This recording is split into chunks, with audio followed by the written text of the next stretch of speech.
मेरो स्क्रिन देखिएको छ है कसरी कन्फर्म गर्नु यस सर देखिए सर अब सुरु गरौँ मैले आफ्नो इन्ट्रोडक्सन त दिइहालेँ हामीले पढ्न लागेको सब्जेक्टको नाम के अरे अप्लाइड थर्मोडायनामिक्स है अप्लाइड थर्मोडायनामिक्स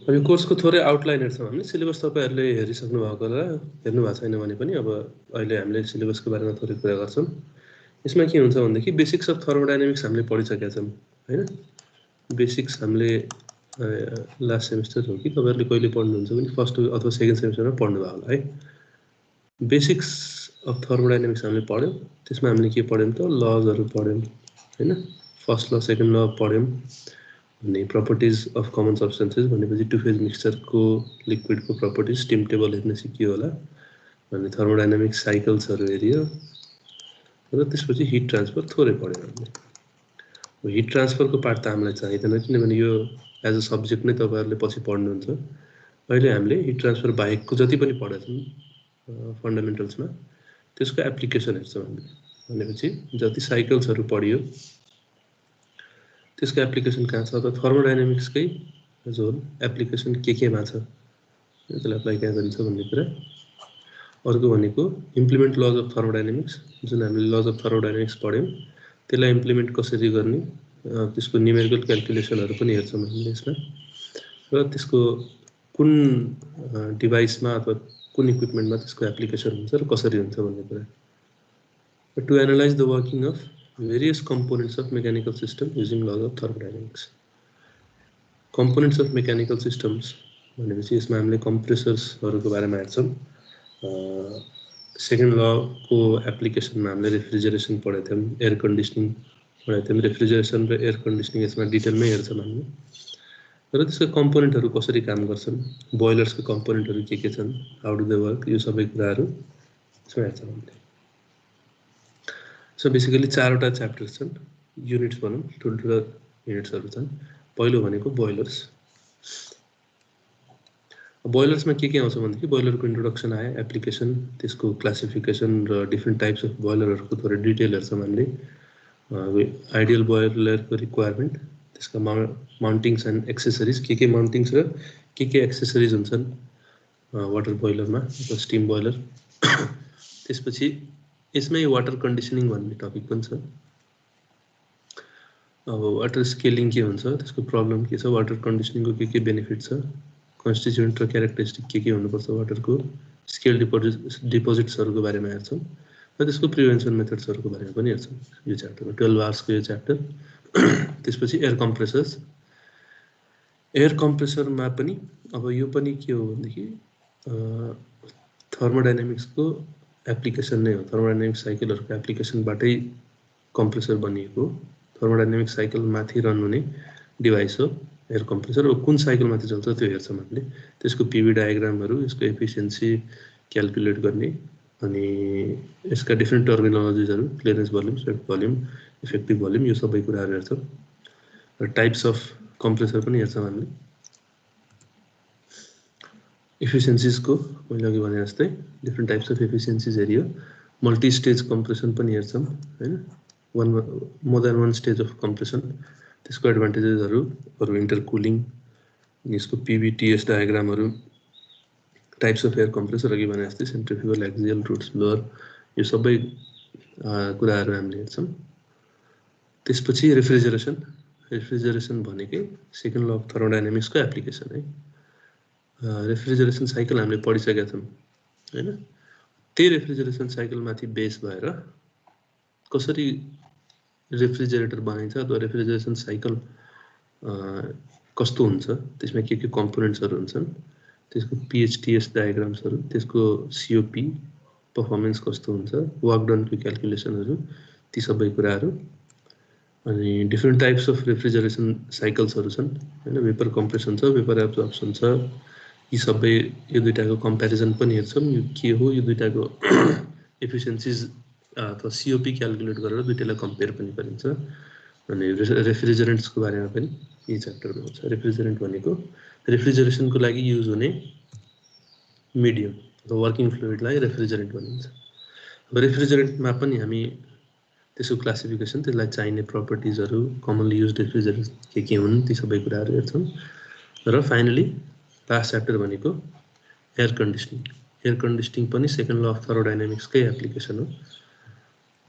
एयर कन्डिसनिङमा हामीले के हेर्छौँ भने ह्युमन कम्फर्टको कुरा हेर्छौँ हैन। ह्युमन कम्फर्टको लागि के कन्डिसन चाहिएको हुन्छ र त्यो कन्डिसन कसरी रिच गर्ने, टेम्परेचर मात्र होइन मोइस्चरको कुराहरू पनि आउँछ।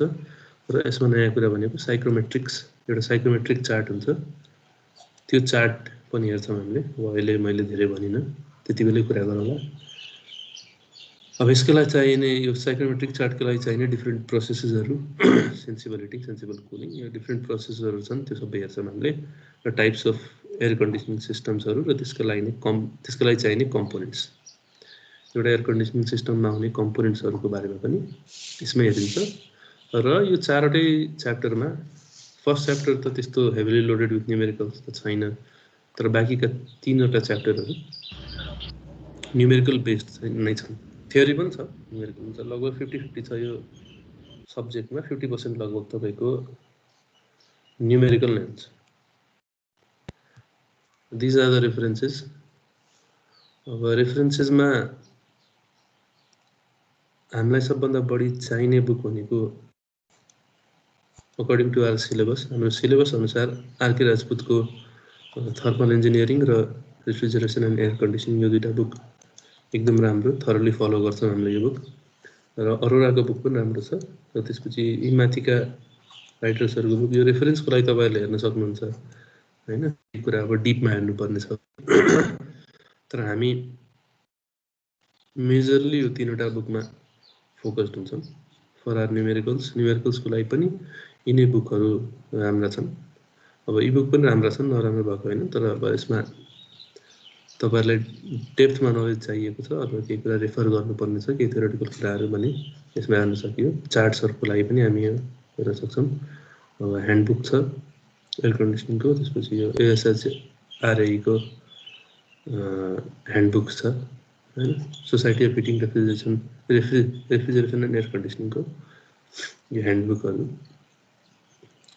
जस हामीले मेजरली रेफर गर्ने भनेको यसको तपाईँहरूसँग सफ्ट कपी छैन भने मसँग भएको सफ्ट कपी तपाईँलाई अपलोड गरिदिउँला।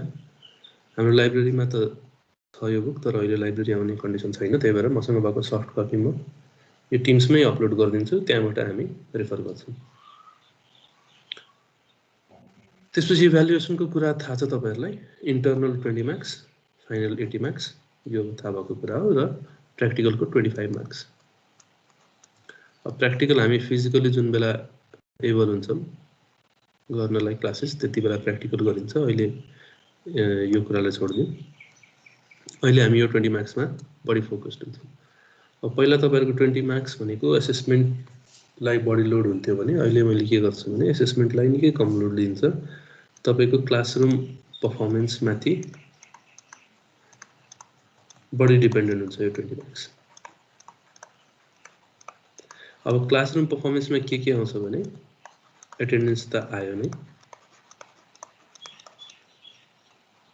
र तपाईँ कतिको एटेन्टिभ हुनुहुन्छ क्लासमा हैन। एटेन्डेन्स त अब दिन सजिलै छ, टिम्समा जोइन गर्यो बस्यो त्यति भएपछि एटेन्डेन्स आउँछ, तर तपाईँ एटेन्टिभ पनि हुनु पर्यो।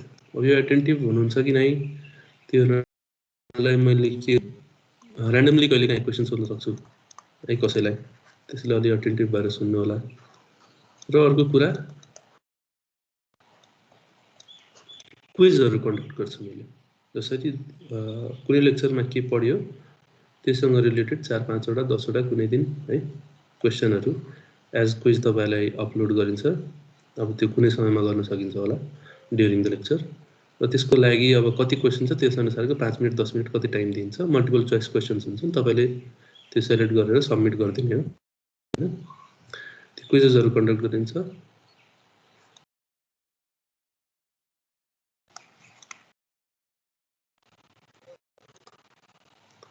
असाइनमेन्ट्सहरू पनि तपाईँहरूले पहिलाले त्यति मैले एक्सप्लेन गरिराख्नु परेन। अब टिममै असाइनमेन्ट क्रिएट गरेर त्यसमा डेडलाइन भन्नुहुन्छ 1 सेकेन्डको ढिलो हो त्यसलाई एन्टरटेन गरिदैन है लेट सबमिसनलाई टाइममा तपाईहरुले असाइनमेन्ट बुझाउनु पर्यो क्विजहरु टाइममा सबमिट गर्नु पर्यो ढिलो गरेको तपाईले जति गरे पनि त्यसको क्वेशन हुन्न भनेपछि 20 मार्क्स तपाईहरुको अब लगभग क्लासरुम परफर्मेन्समै बेस भएर हुन्छ एसेसमेन्ट त लिन्छ लास्टमा तर त्यो एसेसमेन्टको खासै धेरै वेटेज चाहिँ हुन्न किनभने अनलाइन एसेसमेन्टमा त्यति राम्ररी इभ्यालुएट गर्न सकिदैन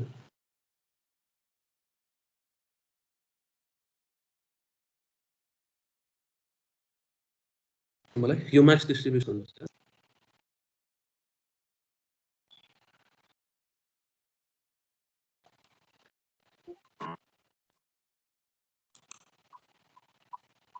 मेरो कनेक्सन त भएको छैन नि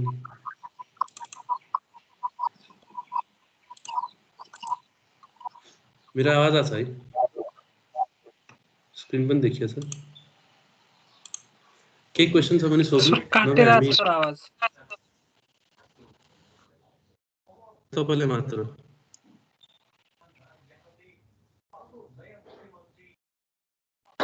सबैको त्यस्तो भएको छ हो भने मेरो अहिले पनि काटिएछ बेला काटिन्छ सर इन्टरनेटले गर्दा होला है इन्टरनेट बत्ती त छ फेरि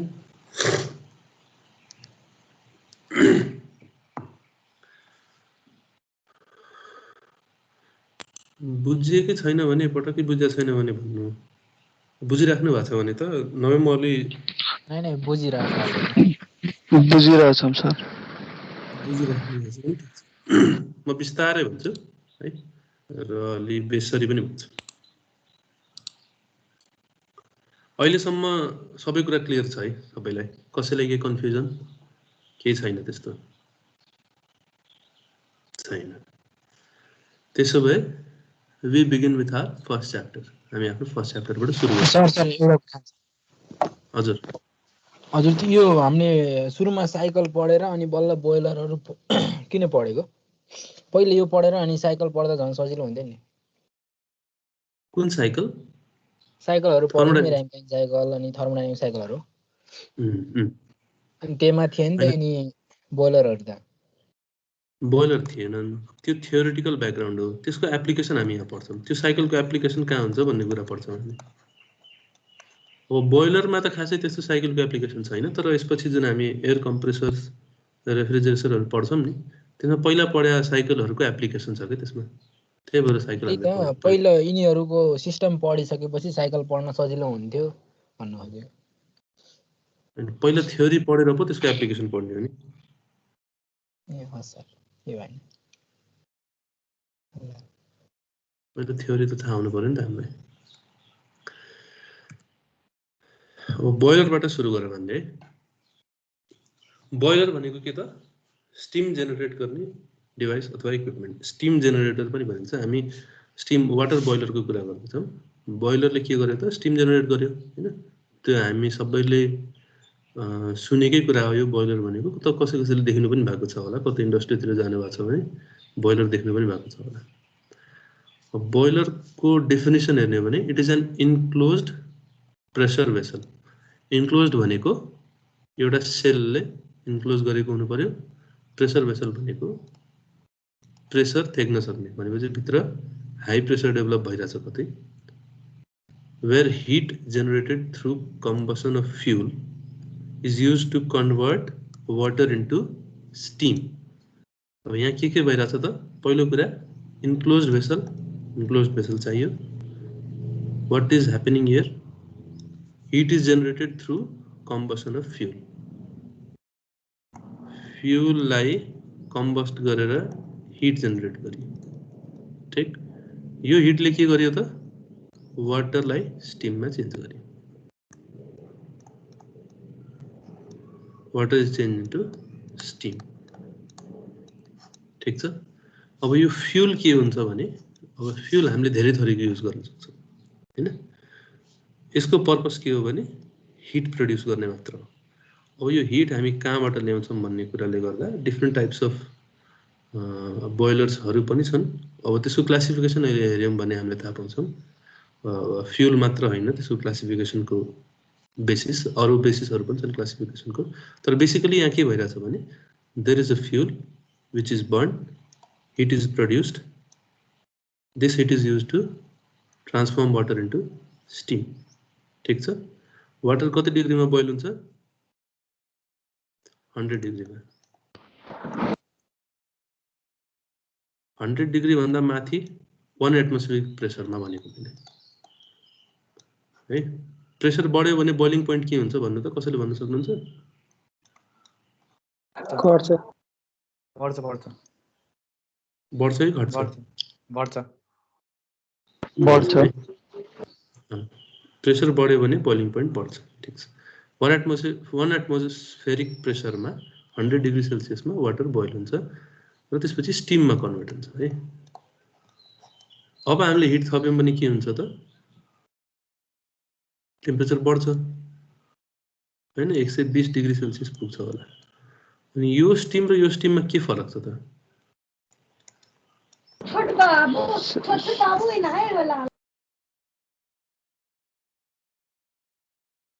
हन्ड्रेड डिग्री सेल्सियसमा भएको स्टिम र 120 डिग्री सेल्सियसमा भएको स्टिममा के फरक होला?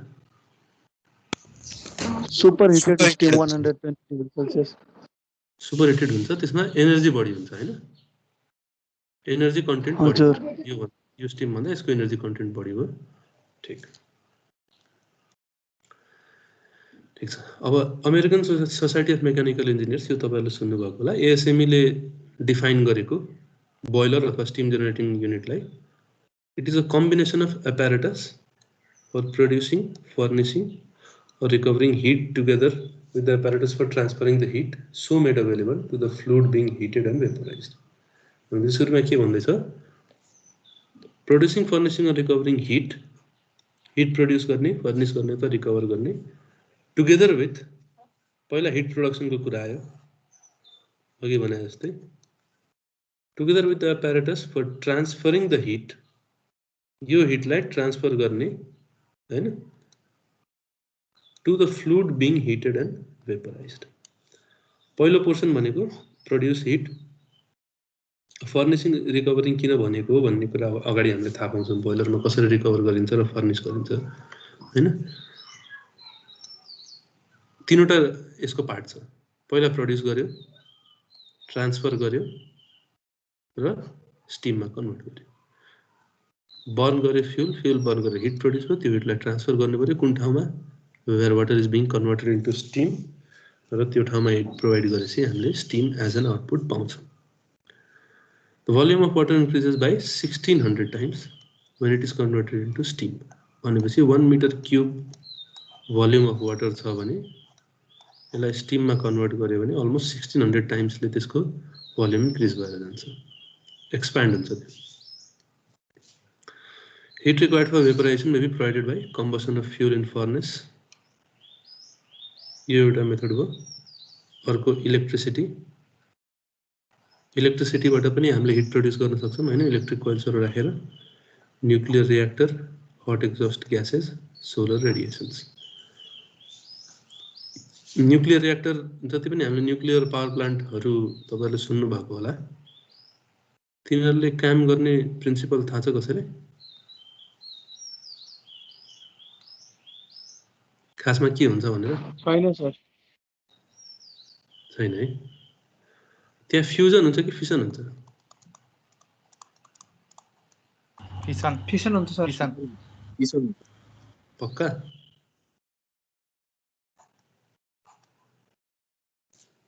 फ्युजन सनमा मात्रै हुन्छ। फ्युजन सनमा मात्र हुन्छ। यहाँ फिसन हुन्छ है। फिसन भनेको के हो?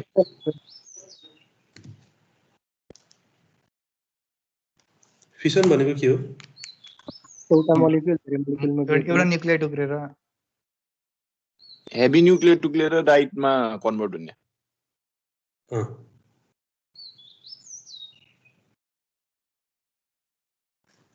एकछिन।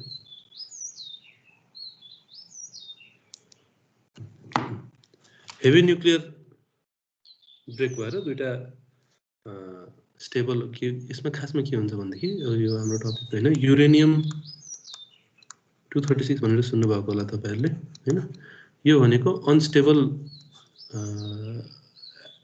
मोलिक्युल अथवा एटम हो यो अनस्टेबल है यसमा के हुन्छ भन्दाखेरि यसलाई थोरै मात्र एक्साइट गर्यो भने यो दुईटा स्मलर मोलिक्युल्समा ब्रेकडाउन हुन्छ त्यो ठ्याक्कै मैले सम्झिरहेको छु र यो ब्रेकडाउन भइसकेको पछाडी के हुन्छ त त्यहाँ एनर्जी प्रोड्युस हुन्छ र त्यसले अरु सबएटोमिक पार्टिकल्सहरु पनि निस्किन्छन् जुन गएर अरु युरेनियम पार्टिकल्सहरुसँग ठोकिन्छन् जसले जुन फेरि ब्रेकडाउन हुन्छ र त्यो चेन रिएक्सन एउटा चल्छ है त्यो ब्रेकडाउन भइसकेको पछाडी के हुन्छ त जुन एनर्जी निस्किन्छ नि त्यो एनर्जी भनेको in the form of heat आउँछ है त्यो हिट एनर्जीलाई हामीले के गर्छौं भने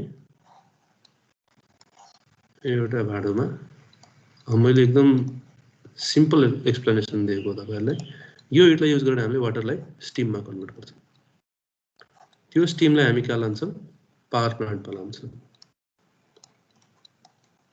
पावर प्लान्टमा के हुन्छ स्टिम टर्बाइन हुन्छ स्टिम टर्बाइन घुम्छ जसले के निकाल्छ त इलेक्ट्रिसिटी निकाल्छ भनेपछि न्युक्लियर रिएक्टर्सको सबभन्दा ठुलो युज भनेको इलेक्ट्रिसिटी प्रोडक्सनको लागि है फ्युजन भनेको सनमा हुन्छ सनमा हुने प्रोसेस हो तपाईहरुले अब रिसेन्टली न्यूज हेर्नु भएको छ भने साउथ कोरियामा हो कि कहाँ फ्युजन रिएक्सन गर्न पनि खोजिएको छ हैन 8 सेकेन्डको लागि millions of degrees of Celsius rich भएको पनि थियो अस्ति भर्खरै न्यूज आएको थियो तपाईहरुले दिन आर्टिफिशियल सन बनाउन खोजेको 8 सेकेन्डसम्म कति million degree Celsius temperature rich भएको थियो जस त्यो अहिले पोसिबल भइसकेको छैन किनभने यो कन्ट्रोल गर्न सकिदैन फ्युजन चाहिँ हामी कन्ट्रोल गर्न सक्छौं अरु एलिमेन्टहरुसँग हामीसँग छन् जसले गर्दा कि यसको जुन चेन रिएक्सन हुन्छ त्यसलाई स्लो डाउन गर्न सकिन्छ हैन त्यसलाई कन्ट्रोल गर्न सकिन्छ तर फ्युजन कन्ट्रोल गर्ने हामीसँग अहिलेसम्म कुनै मेथड छैन अनि न्युक्लियर रिएक्टरबाट पनि स्टिम प्रोड्युस हुने भयो इलेक्ट्रिसिटीको त हामीले बुझ्यौं कसरी हुन्छ हैन सिम्पल इलेक्ट्रिक कोइल्सहरु युज गरेर हिट प्रोड्युस गरेर स्टिम गर्यो फ्युल इन फर्नेस भनेको अब यसमा कोल युज गर्न सकिन्छ वुड युज गर्न सकिन्छ अरु फ्युलहरु पनि युज गर्न सकियो एक्जस्ट ग्यासेस हैन कुनै इन्डस्ट्रीहरुमा एक्जस्ट ग्यास आइरहेको छ भने कुनै केही अरु मसिन चल्दाखेरि एक्जस्ट ग्यास आइरहेको छ भने त्यो युज गरेर पनि अब एक्जस्ट ग्यासले मात्र त कुनै बोइलर चले हुँदैन यसले त्यसको एफिसिएन्सी बढाउनलाई चाहिँ काम लाग्छ एक्जस्ट ग्यासेस त्यसपछि सोलर रेडिएसन हैन सोलर रिफ्लेक्टरहरु हुन्छन् त्यो रिफ्लेक्सन गराएर सोलर हिटलाई कन्सन्ट्रेट गराएर हैन त्यो सोलर रिफ्लेक्टर डिजाइन गर्न सकिन्छ एउटा सर्टेन डिजाइन राख्यो भने के हुन्छ त्यसको रेजहरु रिफ्लेक्ट गरेर एउटा ठाउँमा कन्सन्ट्रेट हुन्छन् जसले गर्दा हामीले धेरै हिट पाउन सक्छौं यी सबै मेथडहरुबाट के हुन्छ भने हामी वाटरलाई स्टिममा कन्भर्ट गर्न सक्छौं अर्को थर्मल पावर प्लान्ट्स पनि हुन्छ तपाईले सुन्नु भएको छ होला हैन थर्मल जियोथर्मल भन्दा पनि जियोथर्मल पावर प्लान्ट्स त्यसमा के गरिन्छ भन्दाखेरि अर्थमा भित्र गयो भने त टेम्परेचर बढ्छ हैन त्यसमा के गरिन्छ भने पाइप्सहरु लाइन्छ वाटरलाई भित्र पठायो अनि स्टिम भएर बाहिर निस्किन्छ अनि जियोथर्मल एनर्जी युज गरेर पनि स्टिममा कन्भर्ट गरियो अब स्टिममा कन्भर्ट गरिसके पछाडी इलेक्ट्रिसिटी मात्र निकाल्ने काम हुँदैन कि त्यसको अरु पनि एप्लिकेसनहरु छन् अरु के एप्लिकेसन होला नि त स्टिमको इलेक्ट्रिसिटी प्रोडक्सन गर्नु बाहेक हामीलाई स्टिम किन चाहिन्छ होला मेसिन वाशिङ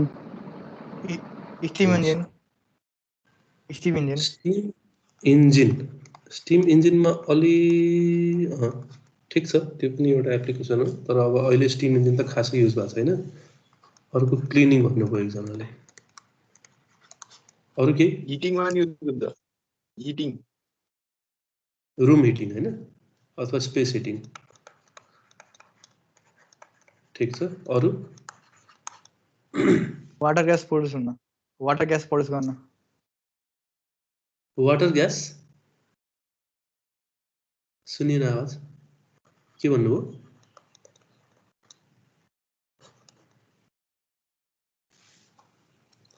ठीक छ यति एप्लिकेसन भन्नुभयो वाइ जेनेरेट स्टिम किन जेनेरेट गर्ने भने पहिलो त अब स्टिम टर्बाइन्सबाट इलेक्ट्रिसिटी जेनेरेट गर्ने पावर जेनेरेसन त आइ नै हाल्यो। दोस्रो के हुन्छ भने ठुलो एप्लिकेसन भनेको टेक्सटाइल इन्डस्ट्रिजहरुमा हैन साइजिङ र ब्लिचिङको लागि काम लाग्छ, टेक्सटाइलहरुको कपडा उद्योगहरुमा काम लाग्ने हो यसको। अर्को क्लिनिङ पर्पस भन्नुभएको थियो त्यो पनि आयो। स्पेस हिटिङ भनेर आछ हैन, हिटिङ बिल्डिङ्स यो पनि आयो। मोइस्चराइजेसन इन इन्डस्ट्रिजहरुमा मोइस्चर मेन्टेन गर्नु परेको ठाउँमा हैन त्यहाँ पनि काम लाग्ने हो। अरु पनि एप्लिकेसनहरु छन् तर मेजर एप्लिकेसनहरु भनेको स्टिमको यति हो।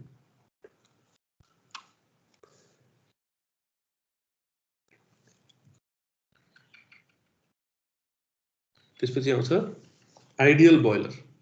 आइडियल बोइलर भनेको के हैन र त्यसको लागि चाहिने रिक्वायरमेन्ट्स के हुन्छन् त। फर्स्ट पोइन्टबाट हामी हेर्दै हौं। फर्स्टमा के भनेको छ, maximum quantity of steam at required pressure भनेपछि our ideal boiler should produce maximum quantity of steam at required pressure. जति प्रेशर चाहिएको छ, जति प्रेशरमा डिजाइन गरिएको छ त्यसलाई, जति टेम्परेचरमा हामीलाई स्टीम चाहिएको छ हैन। अब 100 अब त्यसको करेस्पोन्डिङ प्रेशरमा कति टेम्परेचर चाहियो स्टीम बनाउनलाई र कतिको सुपर हिट गर्नुपर्ने छ त्यो सब डिजाइनमा पर्छ हैन। हामीलाई अब कति चाहिएको छ त्यो अनुसारको पास र क्वालिटी। क्वालिटी भनेको के हुन्छ,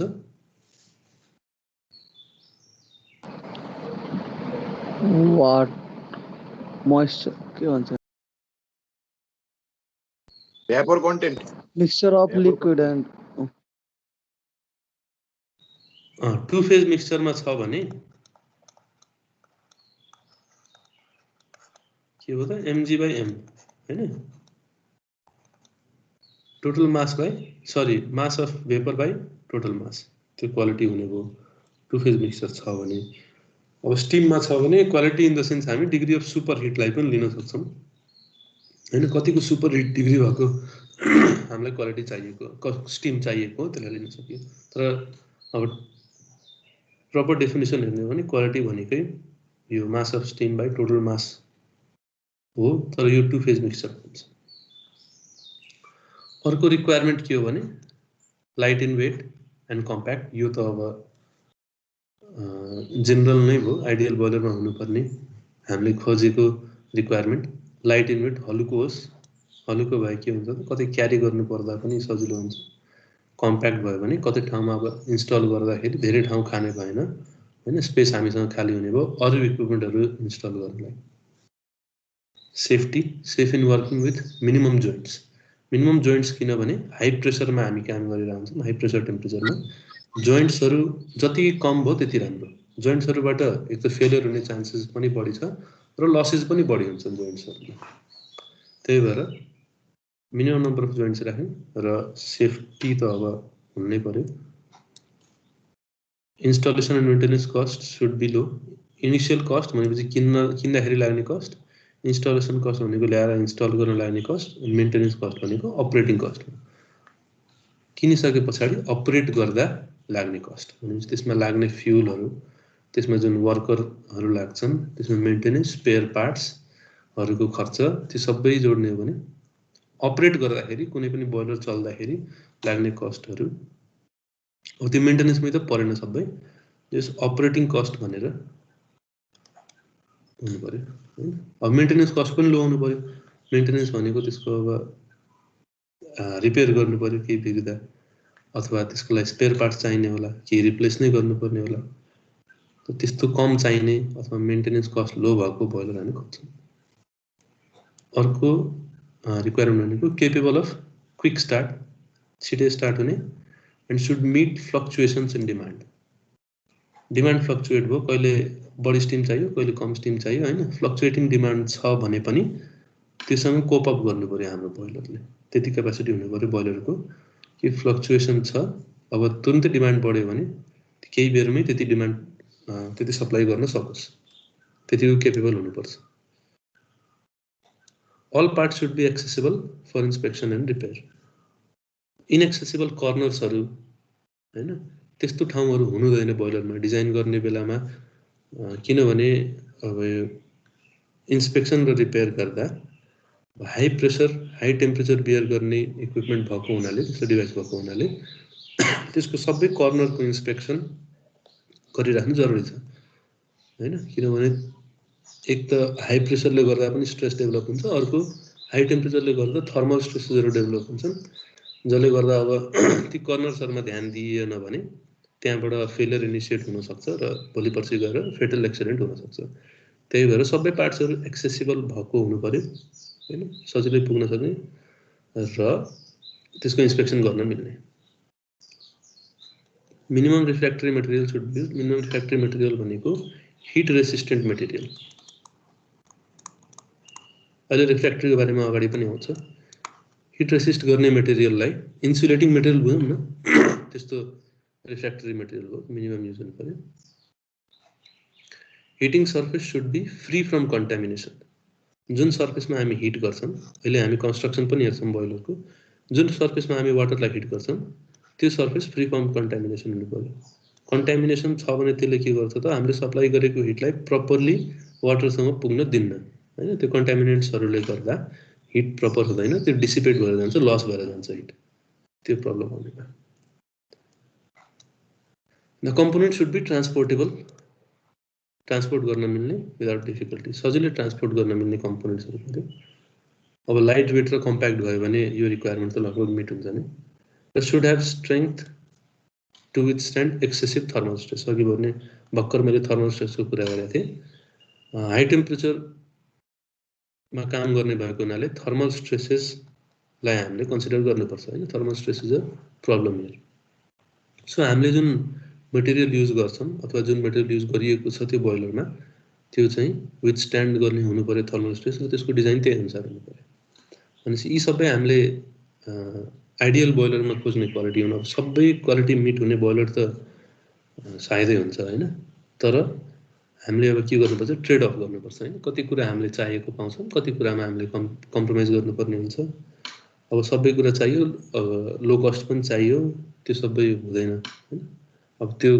सिलेक्सन गर्न जाँदा अथवा किन्न जाँदा आफ्नो रिक्वायरमेन्ट के छ आफुलाई सबभन्दा बढी इम्पोर्टेन्ट के छ त्यो फ्याक्टरलाई कन्स्टन्ट राखेर अरु फ्याक्टरमा ट्रेड अफ गर्न मिल्छ यसरी आफुलाई लो कस्टमा चाहिन्छ भने केही कुरामा कम्प्रोमाइज गर्नु पर्यो हैन अथवा आफूसँग ठुलो ठाउँ छ अथवा मुभ हुने ट्रान्सपोर्टेबल चाहिदैन कम्प्याक्ट नचाहिएको हुन नि सक्छ अलि भारी भए पनि हामीलाई फरक पर्दैन अथवा लो प्रेसरमै काम गर्ने कहिलेकाहीँ बोइलर चाहिन सक्छ अब त्यसको लागि धेरै रोबस्ट बोइलर पनि चाहिदैन हैन त्यो सबै कुराहरु आफ्नो एप्लिकेसन अनुसार आफ्नो निड अनुसार गर्ने तर एउटा आइडियल बोइलरमा चाहिने रिक्वायरमेन्ट्सहरु यिनै हुन्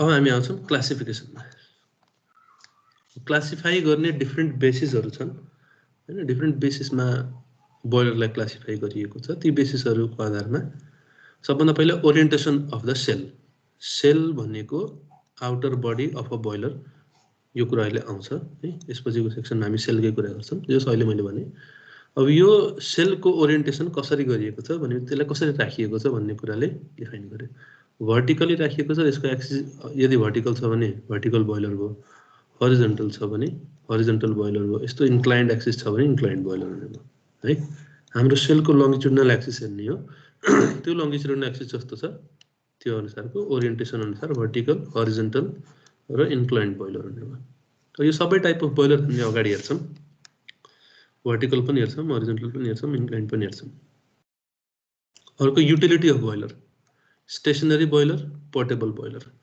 अब हामीलाई स्टेशनरी बोइलर चाहिएको हो कि एकै ठाउँमा राखिराख्ने ठुलो इन्डस्ट्रीजहरुमा के हुन्छ स्टेशनरी बोइलरहरु नै युज भएको हुन्छन् किनभने त्यहाँ अब एउटै ठाउँमा हामीलाई सधैँ त्यो बोइलरको युज भइरहन्छ स्टिमको त्यही भएर त्यसलाई हामी पोर्टेबल बनाएर राख्छौं र स्टेशनरी भनेको कुनै सर्ट टर्म कामको लागि चाहिएको छ हैन कुनै लोकेसनमा अनि त्यस्तो ठाउँमा के चाहियो त पोर्टेबल बोइलर चाहियो जसलाई हामी बोकेर एउटा ठाउँबाट अर्को ठाउँसम्म जान सकौं त्यसपछि टाइप अफ फायरिङ भनेको फ्युललाई बर्न गर्नु अथवा फ्युललाई फायर गर्नु कताबाट फायर गरिन्छ बाल्ने एक्सटर्नली फायर्ड इन्टरनली फायर्ड यदि त्यो फ्युल यो सेल भित्रै कतै फ्युल बर्निङ ग्रेड राखेर हैन त्यहाँ फ्युल राखेर हामी बालिरहेछौं भने इन्टरनली फायर्ड भयो एक्सटर्नली फायर्ड भयो कतै बाहिर राखेर अनि हिटलाई हामी यहाँ सप्लाई गरिरहेछौं भने त्यसलाई एक्सटर्नली फायर्ड जसरी इन्टर्नल कम्बसन र एक्सटर्नल कम्बसन इन्जिन पढ्नुभयो होला सिमिलर छ यो पनि एक्सटर्नली फायर्ड र इन्टर्नली फायर्ड। अर्को ट्युब कन्टेन्ट भनेको बोइलरमा के हुन्छन् भने यो सेलभित्र ट्युब्सहरू हुन्छन् है। यो ट्युबहरूमा वाटर गइरहेको छ कि फायर गइरहेको छ, यो दुईटा कुराले पनि क्लासिफाई गर्छ वाटर ट्युब बोइलर र फायर ट्युब बोइलर।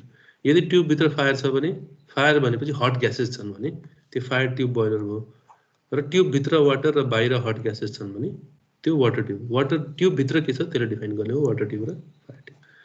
यो भनेको हामीले क्लासिफाई गर्ने फायर ट्युब र वाटर ट्युबबाट हो भनेपछि दुईटा क्लासिफिकेसन मेजर राख्छौँ र अरू कुराहरू त्यसभित्रै फायर ट्युबभित्रै कुनै भर्टिकल होला, कुनै हरिजन्टल होला, कुनै पोर्टेबल होला, कुनै स्टेसनरी होला, त्यसरी पढ्छौँ। चाहिँ हामी बेसिक मेजर क्लासिफिकेसन भनेको फायर ट्युब र वाटर ट्युबको गर्छौँ, त्यो अहिले एकछिनमा आउँछ। त्यसपछि टाइप अफ फ्युल युज, कस्तो टाइप अफ फ्युल हामीले युज गरेका छौँ।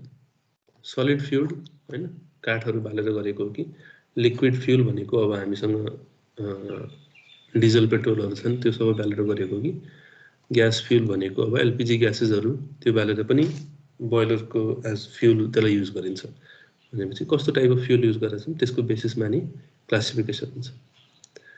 Based on circulation, natural circulation र फोर्स्ड सर्कुलेसन। फोर्स्ड सर्कुलेसनमा के गरिन्छ भनेदेखि एक्सटर्नल फोर्स लगाएर हामीले कन्भेक्सनमा पढेछौँ जसरी नेचुरल कन्भेक्सन, फोर्स्ड कन्भेक्सन। अब आफै कुनै हावा बगेको छ भने त्यो नेचुरल हो, हामीले एक्सटर्नली फ्यान लगाएर छौँ मैले फुकेर गरेको छु भने त्यो फोर्स्ड सर्कुलेसन, फोर्स्ड कन्भेक्सन हो। सिमिलरली यसमा पनि आफै बग्छ भने नेचुरल सर्कुलेसन। फोर्स्ड सर्कुलेसनमा के हुन्छ भनेदेखि अब वाटरलाई छ भने पम्प लगाइदिने, हट ग्यासेसलाई छ भने हामीले ब्लोअर लगाइदिन्छौँ अथवा ब्लोअर ठुलो लगाइदिन्छौँ जसले गर्दा कि फोर्स्ड सर्कुलेसन गर्न सकियोस्। एक्सटेन्ट अफ फायरिङ, कुन एक्सटेन्ट अफ फायरिङ गरेको छ। Fired boilers, unfired boilers, supplementary fired boilers. त्यसपछि based on pressure of steam produced, high pressure, low pressure. अब यो क्लासिफिकेसनहरू त्यति इम्पोर्टेन्ट छैनन्, हामीलाई चाहिने भनेको मेन फायर ट्युब र वाटर ट्युब। यो फायर ट्युब र वाटर ट्युब भित्रै हामी अरू क्लासिफिकेसनहरू हेर्छौँ, कुनै हरिजन्टल, कुनै भर्टिकल, कुनै नेचुरल, कुनै फोर्स्ड। नेचुरल फोर्स त त्यति हेरिनु होला, हरिजन्टल, भर्टिकल, स्टेसनरी, पोर्टेबल हैन, सलिड फ्युल, लिक्विड फ्युल, यो सबै कुराहरू।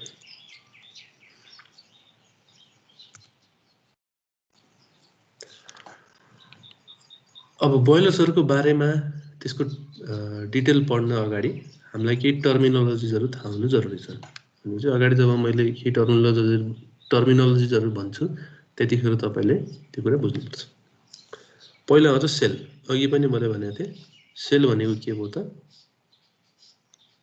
Still plates bent into cylindrical form riveted together or welded together.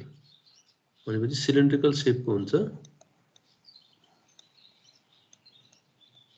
Outer अब जुन बोइलर को यो बडी जस्तो भनौँ न, यही भित्र सबै कुरा हुन्छ बोइलरको, त्यसलाई हामीले सेल भन्छौँ है।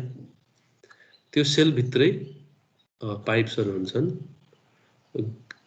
फ्युल बर्निङ ग्रेट होला हैन, अरू इक्विपमेन्टहरू, त्यसमा लाग्ने एक्सेसरिजहरू, मन्टिङ्सहरू सबै यही हुन्छ। भनेपछि यो बडी अफ द बोइलर जस्तो भन्न पाइयो। Steel plates bent into cylindrical form, steel प्लेटलाई बेन्ड गरियो, त्यसलाई रिवेट गर्न पनि सकियो अथवा वेल्डेड टुगेदर, कि रिवेट गरिएको कि बेल्ट गरिएको। त्यसपछि अर्को टर्म हो ग्रेट। ग्रेट भनेको के हुन्छ भने the platform upon which the fuel is burned. जुन प्लेटफर्म माथि राखेर हामी फ्युललाई बाल्छौँ, त्यहाँ माथि काठ राखेर बाल्यो अथवा कोल राखेर बाल्यो हैन, त्यस्तो प्लेटफर्मलाई ग्रेट भनिन्छ। अब यो सलिड फ्युलमा बढी काम लाग्ने हो, लिक्विड फ्युलहरूमा त ग्रेट काम लाग्ने भएन जस्तो। अर्को फर्नेस। फर्नेस भनेको हामीलाई थाहा छ, जहाँ कम्बसन हुन्छ त्यो च्याम्बरलाई फर्नेस भन्छौँ हामीले हैन। बोइलर भित्र, बोइलरको सेल भित्र जुन च्याम्बरमा कम्बसन हुन्छ अबभ द ग्रेट, किनभने ग्रेटमै हामीले फ्युल राखिरहेछौँ, यही बाल्छौँ भने यही माथि कम्बसन हुने ग्रेट माथि, भनेपछि त्यो च्याम्बरलाई के भनियो त, फर्नेस भनियो। Water space and steam space. The volume of shell that is occupied by water is called water space. Shell भित्र जति वाटर छ त्यो वाटर स्पेस हो, र जति स्पेसमा स्टिम छ त्यो स्टिम स्पेस। अब त्यो डिफरेन्ट बोइलरको कन्स्ट्रक्सनमा फरक पर्छ हैन, कहाँ राखिएको छ, वाटर ट्युब भित्र छ कि बाहिर छ हैन, त्यसमा फरक पर्ने भयो। तर जति भोल्युममा वाटर छ त्यो वाटर स्पेस, जति भोल्युममा स्टिम छ त्यो स्टिम स्पेस। त्यसपछि आउँछ mountings. Mountings in a boiler. Mountings भन्ने बित्तिकै बोइलरमा माउन्ट गर्ने इक्विपमेन्टहरु है। यो माउन्ट गर्ने इक्विपमेन्ट भनेको यो बोइलरको अपरेसनलाई हेल्प गर्न, बोइलरको अपरेसन कति सजिलो हुन्छ भन्ने कुरा हेल्प गर्नलाई चाहिने इक्विपमेन्टहरु हुन् माउन्टिङ्स भनेको। जसरी स्टप भल्भ भयो, सेफ्टी भल्भ भयो, वाटर गेजेस भयो, फ्युजिबल प्लग भयो। यो माउन्टिङ्स हामीले अलग्गै बोइलर्स पछि यसमाथि नै डिस्कसन गर्छौँ। यो सबै कुराहरु डिटेलमा हेर्छौँ हामीले। र एक्सेसरिज भनेको such items which improve the efficiency of a boiler. बोइलरको इफिसियन्सी बढाउनमा हेल्प गर्नेलाई एक्सेसरिज भन्ने। माउन्टिङ्सले इफिसियन्सी बढाएन, त्यसको अपरेसन मात्र सजिलो गरिदियो। एक्सेसरिजले इफिसियन्सी बढायो, जसमा सुपर हिटर्स, इकोनोमाइजर्स, फिड पम्प्सहरु पर्छन्। यो सबै कुराहरु पनि हामी इन्डिभिजुअली डिटेलमै अगाडि डिस्कस गर्छौँ। अहिले मैले तपाईहरुलाई यसो भन्नेको मात्र एक्सेसरिज के, माउन्टिङ्स के भनेर। वाटर लेभल भनेको the level at which water stands in boiler. Boiler भित्र कुन लेभलमा वाटर छ त्यो लेभल देखाउने वाटर लेभल। त्यसको एउटा इन्डिकेटर पनि हुन्छ, वाटर लेभल इन्डिकेटर भनेर हैन। त्यसमा हामीले इन्डिकेटर हेर्न सक्छौँ। अब अगाडि बोइलरहरुको बारेमा पढ्दा म तपाईहरुलाई सबै कम्पोनेन्टहरु देखाउँछु। अब डिफरेन्ट बोइलर्सहरुमा डिफरेन्ट हुन्छ, कतै कसैको ग्रेड पोजिसन फरक हुन्छ, कसैमा फर्नेस फरक हुन्छ, सेल कसैको भर्टिकल कसैको हरिजन्टल, वाटर स्पेस कसैमा फरक, किनभने कुनै वाटर ट्युब हुन्छन्, कुनै फायर ट्युब हुन्छन्। त्यही भएर अब बोइलर अनुसार यो सबै कुराहरु हेर्नु। अर्को भनेको फोमिङ। फोमिङ भने के हो त? Formation of steam bubbles on the surface of boiler water due to high tension of water. Boiler वाटरमा high tension, surface tension high भएर के हुन्छ भने स्टीम बबल फर्मेसन हुन्छ वाटरको सर्फेस लेभलमा। त्यस्तोलाई फोमिङ भन्न थालिन्छ। फोम जस्तै देखिन्छ हैन, त्यसलाई फोमिङ भन्छ। त्यसपछि आउँछ स्केल। स्केल भन्ने टर्म भन्यो भने के बुझिन्छ भने deposit of medium or extreme hardness occurring on water heating surfaces of boiler because of undesirable condition in boiler water. अब बोइलर वाटरको कुरा पनि हेर्छौँ भने वाटर कन्डिसनिङको टपिक पनि आउँछ हैन। त्यहाँ के हुन्छ भनेदेखि हिटले गर्दा के हुन्छ भनेदेखि सारो भइदिन्छ सर्फेसहरु, डिपोजिट र स्केलहरु भइदिन्छन्, जसले गर्दाखेरि एक्सट्रिमली हार्ड सर्फेस क्रिएट हुन्छ बोइलरको पाइप्सहरुमा अथवा त्यसको सर्फेसेसहरुमा। त्यसलाई स्केल भनिन्छ हैन। अब त्यो स्केलको बारेमा नि हामी अगाडि पढ्छौँ डिटेलमै। अब त्यो हुन नदिने के उपायहरु छन्, स्केल डिपोजिट भनेको के हो, वाटर कन्डिसनिङ कसरी गर्न सकिन्छ, त्यो सबै कुराहरु आउँछन्। Blowing of. ब्लोइङ अफ भनेको बोइलरमा के हुन्छ भनेदेखि पानी हामीले सफा पानी राखे पनि त्यसमा के हुन्छ, मड पार्टिकल्सहरु अथवा अदर कन्टामिनेन्ट्स इम्प्युरिटिजहरु हुन्छन् जुन कि सेटल डाउन भएर बसिरहन्छन्। पानीमा त्यति वाटर भन्दा गरमको भएको हुनाले सेटल डाउन भएर बसेका हुन्छन्। त्यही भएर बेला बेलामा के गरिन्छ भनेदेखि यिनीहरुलाई ब्लो अफ गरिन्छ, त्यो सफा राखिराख्नलाई। लोएस्ट पार्ट अफ द बोइलरबाट ब्लो अफ गरिन्छ। र रिफ्र्याक्ट्री, अघि हामीले रिफ्र्याक्ट्री भनेर हेरेका थियौँ। रिफ्र्याक्ट्री भनेको हिट इन्सुलेसन मटेरियल, हिटलाई इन्सुलेट गर्ने material such as fire brick, plastic fire clay used for purposes of lining combustion chamber. Combustion च्याम्बरमा जसरी यो कम्बसन च्याम्बर हो भने यहाँभित्र लाइनिङ गर्नलाई काम लाग्छ। लाइनिङ भनेको के त? यसको आउटर सर्फेसहरुमा भित्रतिरबाट रिफ्र्याक्ट्री मटेरियलहरु राखिन्छ, जसले गर्दा यहाँको हिट बाहिर वेस्ट नहोस् भनेर इन्सुलेट गरेको खासमा रिफ्र्याक्ट्री मटेरियल राखेर। ठीक छ, यति टर्मिनोलोजिजहरु बुझ्नुभयो। Shell, grate, furnace, water space, steam space, mounting, accessories, water level, foaming, scale, blowing off र रिफ्र्याक्ट्री। अब यो टर्मिनोलोजिजहरु अगाडि आयो भने हामीलाई अलि सजिलो हुन्छ। अब यो एउटा सिम्पलिस्टिक फिगर एउटा बोइलरको हैन। यो बोइलरमा हामी के हेर्छौँ भने यहाँ फर्नेस छ, यहाँ तल ग्रेड हुन्छ है। यहाँ ग्रेड हुन्छ, ग्रेडमा फ्युल राख्ने, फ्युल बर्न गर्ने। यो कम्बसन च्याम्बर हो र यहाँ पाइपहरु छन्। पहिलो हामी फायर ट्युब बोइलरबाट सुरु गरेका छौं, त्यही भएर यहाँ फायर ट्युब बोइलर देखाइएको। भनेपछि ट्युबहरु छ, यो भनेको सेल हो, सेल भित्र ट्युबहरु छ, ट्युब भित्र हट ग्यासेस छन् हैन, कम्बसन ग्यासेस, यहाँ कम्बसन भएर आएका हट ग्यासेसहरु ट्युब भित्र छन्। So it is called fire tube boiler. यो ट्युब भित्र वाटर भयो भने त्यसलाई वाटर ट्युब बोइलर भन्छ। फायर ट्युब बोइलर पछि हामी वाटर ट्युब बोइलर नै पढ्छौं। ठीक छ, यहाँबाट अब सिरिज अफ प्यारलल पाइप्स, मतलब प्यारलल पाइप्सहरु हुन्छन् हैन, multiple number of parallel pipes जहाँबाट कि हट ग्यासेस पास भइरहेछन् र यो च्याम्बर भित्र पुरै वाटर भरिएको छ हैन। त्यो वाटरले यहाँको हिट लिन्छ र त्यो स्टिममा कन्भर्ट हुन्छ। स्टिममा कन्भर्ट भइसकेपछि माथि जान्छ, because steam is lighter than water हैन। स्टिम माथि गयो, अब स्टिम भएको एरियालाई स्टिम स्पेस बनियो, वाटर भएको एरियालाई वाटर स्पेस बनियो। स्टिमलाई एउटा साइडबाट एक्जिट गराइन्छ। अब यहाँ अगाडि भल्भहरु पनि हुन्छन्, धेरै कुराहरु हुन्छन् र स्मोक एउटा ठाउँबाट यता अब ठुलो स्ट्याक हुन्छ स्मोकको हैन, चिम्नी जस्तै, जहाँबाट के गरिन्छ आउटलेट गरिन्छ स्मोकको। यो एकदम सिम्पलिस्टिक फिगर हो बोइलरको। फायर ट्युब बोइलरमा के हुन्छ भने hot gases flow inside the tubes and water surrounds them. Tube भित्र हट ग्यासेस फ्लो भइरहेछ र वाटर सराउन्ड्स देम। ठीक, water extracts heat from its phase transformation from the hot gases. हट ग्यासबाट हिट एक्सट्र्याक्ट गर्छ, जुन जुन ठाउँमा कन्ट्याक्टमा आएको हुन्छ पाइपसँग त्यो सबै ठाउँबाट हिट एक्सट्र्याक्ट गर्छ र त्यसपछि फेज ट्रान्सफर्मेसन हुन्छ, water converts into steam and heat is directly transferred from hot gas to water through a metal interface. अब यो मेटल पाइप भएको हुनाले त्यहाँबाट हिट ट्रान्सफर भयो, वाटर स्टिममा कन्भर्ट भयो, स्टिम यताबाट बाहिर हामीले कलेक्ट गर्यो र स्मोक यता स्ट्याकबाट बाहिर फालिन्छ।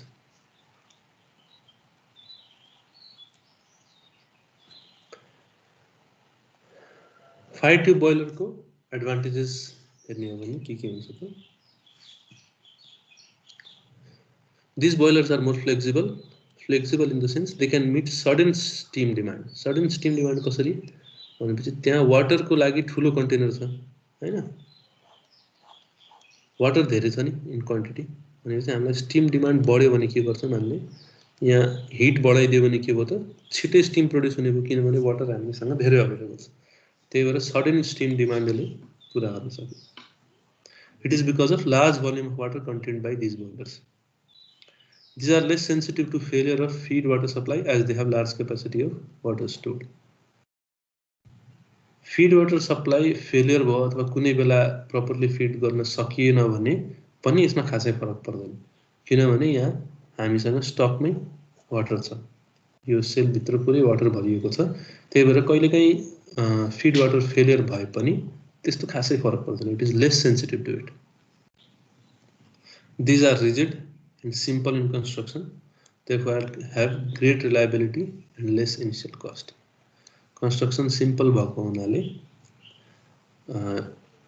इनिशियल कस्ट यसको कम छ, किनभने सिम्पली अब कम्बसन गरियो, त्यो कम्बसन गरेर पाइपहरुबाट हट ग्यासेस पास गराइयो र त्यसलाई एक्जिट गराइयो र एउटा च्याम्बरमा वाटर छ, वाटरबाट स्टिम प्रोड्युस भयो। त्यसैले रिलेटिभली सिम्पलर कन्स्ट्रक्सन छ यसको, जसले गर्दा इनिशियल कस्ट यसको कम हुन्छ। Number of parts in fire tube boilers is less than those in water tube boilers, so maintenance cost is also small.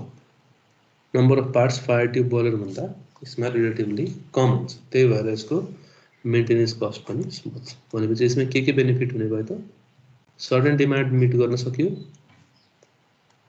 Lace sensitive to failure of feed water, rigid and simple in construction which makes it highly reliable and low initial cost, low number of parts, the less number of parts, which makes initial cost small, maintenance cost small, right? यी सबै यसका एडभान्टेजेसहरु हुन्। हामीले यो 6 वटा type of fire tube बोइलर्सहरुको बारेमा अलि डिटेलमै पढ्छौं। 6 वटामा के आउने भयो त, simple vertical boiler, Cochran boiler, Cornish boiler, Lancashire boiler, Scotch boiler र लोकोमोटिभ बोइलर। यसमा लोकोमोटिभ र सिम्पल भर्टिकल तपाईहरुले नाम सुन्दै थाहा पाउनु भयो होला। सिम्पल भर्टिकल भनेको भर्टिकल एक्सिस बोइलर, लोकोमोटिभ बोइलर भनेको पोर्टेबल अथवा एक ठाउँबाट अर्को ठाउँमा मुभ गर्न सक्ने लोकोमोटिभ बोइलर। अरु बोइलरहरु हजुर यो के यो फायर ट्युबको ठाउँमा हामीले लेजर युज गर्न मिल्छ कि मिल्दैन? हाई टेम्परेचर लेजरहरु अब यो ट्युबमा त टेम्परेचर त अब ग्रेडियन्ट भएर डिक्रिज हुन सक्ने चान्सेसहरु भयो। लेजरको त कन्टिन्युअस टेम्परेचर भेरी पनि गर्दैन। लेजर युज गर्न मिल्छ कि मिल्दैन यसमा त्यो बोइल गर्नलाई? लेजरले त्यति टेम्परेचर दिन्छ र? के भन्छ अरे त्यस्तो कति अहिलेसम्म बनेको छैन। 1 ट्रिलियन किलोवाट सम्मको लेजर त प्रोड्युस भयो के रे सर? कति किलोवाट गर्नुभयो? टेम्परेचर त दिन्छ सर, तर एकदम लो स्पेसमा, लो एरियामा दिन्छ। एकदम कम ठाउँमा, कम वाटर मात्र अभाइलेबल गर्न सकिन्छ। हो त, त्यही भएर त्यो लेजर युज भएर त अहिलेसम्म कुनै 2000 boiler trillion kilowatt sir, like most powerful laser produce चाहिँ ओसाका युनिभर्सिटीमा मैले अस्ति भर्खर पढेको थियो त्यो नि। हो त्यो प्रोडक्सनमा त फेरि हाई कस्ट लाग्यो होला नि। त्यो कतिवटा युनिभर्सिटीमा रिसर्च भएर बन्यो माने मैले, तर त्यो अब इजिली अवेलेबल त छैन नि त मार्केटमा। यो बोइलर त हामीलाई के चाहियो भने कमर्सियली प्रोडक्सन गर्नु पर्यो, अफोर्डेबल पनि हुनु पर्यो। एउटा पाटो मात्र हेरेर त भएन हैन। त्यसैले के सजिलो अवेलेबल छ हामीसँग? कस्ट इफेक्टिभ र एफिसिएन्ट, यो दुईटै कुरा हेर्नुपर्ने हो हामीले। इलेक्ट्रिसिटी बरु यसको राम्रो अल्टरनेटिभ हो हैन, किनभने यो रिन्युएबल पनि भयो, इको फ्रेन्डली पनि भयो। अब यो बोइलरहरुमा फ्युल बर्न गर्नु त इको फ्रेन्डली भएन के रे। इलेक्ट्रिसिटी एउटा राम्रो अल्टरनेटिभ यसको। लेजर्सहरुको बारेमा मैले पनि हेर्नै पर्ने हुन्छ एकचोटी। रिसर्च त चलिराकै होला, तर कमर्सियली यो अवेलेबल भएको छैन अहिलेसम्म। फ्युचरमा हुन सक्छ होला। अब यो 6 वटा बोइलरको बारेमा हामी यहाँ हेर्छौं हैन। यो 6 वटा बोइलरलाई एक एक गरेर पहिला हामी सिम्पल भर्टिकल बोइलरबाट सुरु गर्छौं र लोकोमोटिभ बोइलरसम्म जान्छौं।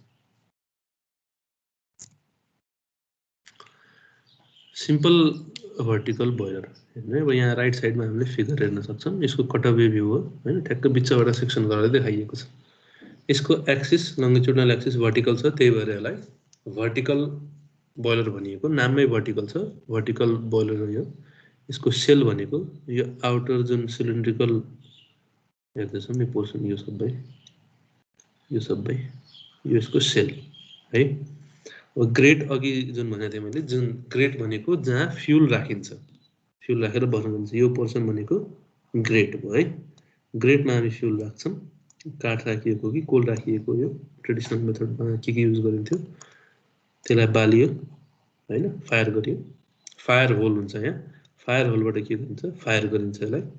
फायर होलबाट फायर गरेपछि अब यो यहाँ माथि भएको पोर्सनलाई हामी के भन्छौं, फर्नेस भन्छौं। भनेपछि यो फर्नेस हुने भयो है।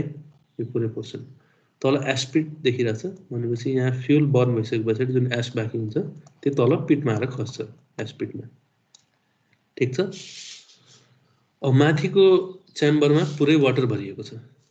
यो दुईटा डिफरेन्ट च्याम्बर हेर्न सक्छौं हामीले। यो कम्बसन च्याम्बर भयो र यो वाटर भरेको च्याम्बर। यहाँ वाटर छ, यहाँ बिचमा एउटा पाइप आएको छ है, क्रस बक्स जसलाई भनियो। भनेपछि यहाँबाट यहाँको वाटरलाई क्रस गरियो। यहाँ सिम्पली हामीले फ्युल बर्न गर्यौं। यो फ्युल बर्न भएर हट ग्यासेसहरु माथि गए। माथि जाँदाखेरि बाटोमा एउटा पाइप भेटे। यो पाइप भित्र पानी छ, यहाँको हिट यो वाटरमा गयो, यो वाटर स्टिममा कन्भर्ट भएपछि यहाँ माथि आयो, ठीक। यहाँ आएको स्टिम, यहाँ हामीसँग प्रेसर गेज छ, प्रेसरले देखाइरहेछ कति स्टिम भयो, कति स्टिम प्रेसर छ हामीसँग। हामीलाई चाहिने प्रेसर छ भने हामी के गर्छौं, आउटपुट लिन्छौं स्टिमको हैन, नभए हामी बन्द गरिदिन्छौं यहाँ स्टिम। यहाँ सेफ्टी भल्भ छ। सेफ्टी भल्भ भनेको कुनै केसमा यहाँ हाम्रो प्रेसर एक्सेसिभली बढ्यो र हामीले यहाँबाट स्टिमको आउटपुट गराएनौं, त्यस्तो केसमा के हुन्छ भन्दा यो सेफ्टी भल्भ आफै ओपन हुन्छ र स्टिमलाई डिस्चार्ज गर्छ, ठीक छ। यो सिलिन्ड्रिकल सेल हेरिहाल्यौं हामीले। स्टिम स्पेस भनेको स्टिम र हुने स्पेस, वाटर स्पेस भनेको यो। वाटर गेज हेरौं। यो वाटर गेज भनेको वाटरको लेभल देखाउने, वाटर लेभल इन्डिकेटर पनि भनियो यसलाई है। यहाँ के छ भन्देखि यहाँ पाइप जस्तो निकालिएको छ, यहाँ के हुन्छ पानी वाटर मेन्टेन्स इट लेभल भनेर हामीलाई इट्स लेभल हामीलाई भनेर थाहा छ हैन भनेपछि यहाँको लेभल घट्दै जाँदा यहाँ पनि लेभल घट्छ अब भित्रै टाउको छिराएर त हेर्न सकिँदैन कहाँसम्म पानी पुग्यो हैन त्यही भएर वाटर लेभल इन्डिकेटर राखिएको हुन्छ हामीले थाहा पाउँछौँ पानी यहाँसम्म आयो है र यसमा एउटा मार्क लगाइदिएको हुन्छ योभन्दा तल वाटर लेभल जानुहुन्न हैन त्यही भएर त्यतिसम्म आयो भने फेरि यसलाई रिफिल गर्ने फिड चेक वाल्भ छ यहाँ फिड गरिन्छ यहाँबाट वाटर हैन त्यसपछि स्टिम स्पेस ठीक छ अपटेक भनेपछि यो स्टिमलाई माथि लाने ठाउँ माथि चिम्नीलाई चाहिँ चिम्नीबाट आउटलेट हुने भयो हट ग्यासेसहरु प्रेसर गेजले प्रेसर देखायो म्यानुअल भनेको सरसफाई गर्दा अथवा इन्स्पेक्सन गर्ने बेलामा यो म्यानुअल खोलेर मान्छे भित्र जान सक्ने अथवा भित्र गएर इन्स्पेक्सन गर्न सक्ने एउटा ठाउँ हो हैन यसलाई ओपन गरेर मान्छे जान सक्छ भनेपछि यहाँ भएको कम्पोनेन्टहरु हामीले पाउँछौँ ह्यान्ड होल भनेको मान्छेको हात मात्र जान सक्ने फ्युजिबल प्लग भनेको एक्सेसिभ टेम्परेचर भयो भने आफै फ्युज भएर जाने प्लग फ्युजिबल प्लग यो हामीले कहाँ देख्छौं भन्देखि कुकरहरुमा जुन खाना पकाउने कुकर हुन्छ त्यसमा पनि फ्युजिबल प्लग लागेको हुन्छ हैन के गर्यो अब त्यो सिटी बजेन भने अथवा ब्लक भयो भने के हुन्छ त्यो प्लग फ्युज हुन्छ हाई टेम्परेचर हाई प्रेसर भयो भने अरु यसमा के कम्पोनेन्ट देखिन मैले हैन यति छन् कम्पोनेन्टहरु यहाँबाट it has a vertical boiler shell यो देखिहाल्यौं हामीले यसको सेलको एक्सिस भर्टिकल छ अफ सिलिन्ड्रिकल सेपको छ यो सेल यसको हामीले कटअवे भ्यू हेर्दै छौं the greater portion of which is full of water and remaining is steam space भनेपछि यहाँसम्म वाटर भरिएको छ माथि स्टीम छ it has fire box of cylindrical type inside the shell यो सेल भित्र पनि एउटा फायर बक्स छ यहाँ देखिरहेको छ हामीले यो fire box at the bottom of the firebox is grate firebox को bottom मा grate छ on which fuel is burned grate भनेकै a platform where fuel is burned and the ash falls from it in the ash pit ash यहाँबाट तल ash pit मा खस्छ यो हामी बेला बेलामा सफा गरिराख्छौं the firebox is provided with two cross tubes दुईटा क्रस ट्युब छ एउटा यहाँ यो डाइरेक्सनमा भएको हुनाले सर्कुलर मात्र देखिएको यसको दुईटा परपेन्डिकुलर डाइरेक्सनमा यसरी छन् क्रस ट्युब्सहरु हैन this increases the heating surface and the circulation of water जति बढी क्रस ट्युब भयो त्यति बढी हिटिङ सर्फेस बढ्ने भयो र सर्कुलेसन अफ वाटर बढ्ने भयो त्यति बढी स्टीम प्रोडक्सन बढ्ने भयो यो सबै एकअर्कासँग डाइरेक्टली प्रोपोर्सनल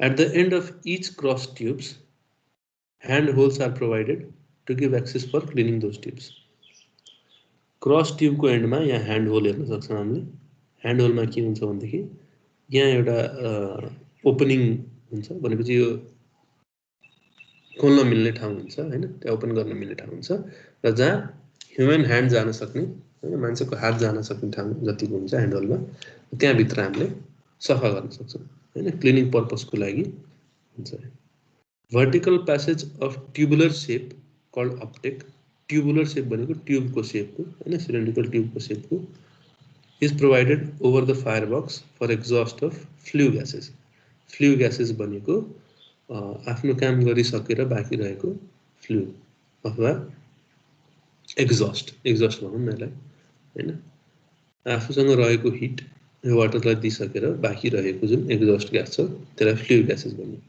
भनेपछि अपटेक हुँदै चिम्नीबाट फ्लू ग्यासेस बाहिर जान्छ यो एकदम सिम्पलिस्टिक डिजाइन भएको जुन सुरुतिर भनेको भर्टिकल बोइलर हो यो हैन यसमा धेरै अहिले एडभान्समेन्ट्सहरु आइसकेका छन् यसमा धेरै एक्सेसरिज र माउन्टिङ्सहरु जोडेर यसको एफिसिएन्सी बढाउने कुराहरु गरिन्छ त्यसमा पनि हामी आउँछौं manhole is provided to clean the interior of the boiler and exterior of the firebox and chimney ठीक छ यहाँ manhole अघि मैले देखाएको थिएँ हैन यो म्यानुअललाई पनि हामीले खोल्न सक्छौं यहाँबाट के हुन्छ भन्देखि इन्टिरियर यो बोइलर को इन्टिरियर सफा गर्न सकियो यो फायरबक्स को एक्सटेरियर चिम्नी को एक्सटेरियरहरु सफा गर्न सकियो hot gases rising from fire grate go upwardly and heat the water contained in cells and tubes यो कुरा हामीले बुझिसक्यौं यहाँबाट हट ग्यासेस माथि जान्छ र यो सेलमा भएको वाटरलाई हिट गर्छ। Steam generated in shell can be tapped through a steam stop valve. Steam stop valve छ, हामीलाई रिक्वायर्ड प्रेसर पुगेछ भने यो भल्भ खोल्छौँ र यहाँबाट हामी स्टीमलाई अब जे काम छ त्यसको लागि लान सक्छौँ फर फर्दर युज।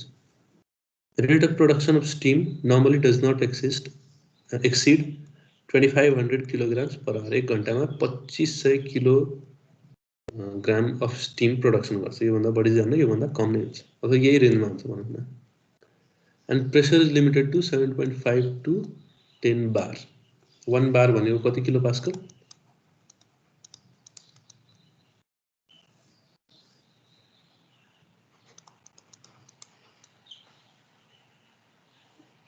कसैले भन्न सक्नुहुन्छ? 101 1 bar भनेको कति भन्नुभयो? 100 किलोपास्कल। पास्कलमै भन्नु ल, किलो पास्कल नभन्नु, पास्कलमै भन्नु। 100,000 10 to the power 10 को 5 पावर 5। भनेपछि 0.1 किलो पास्कल हुने भयो हैन?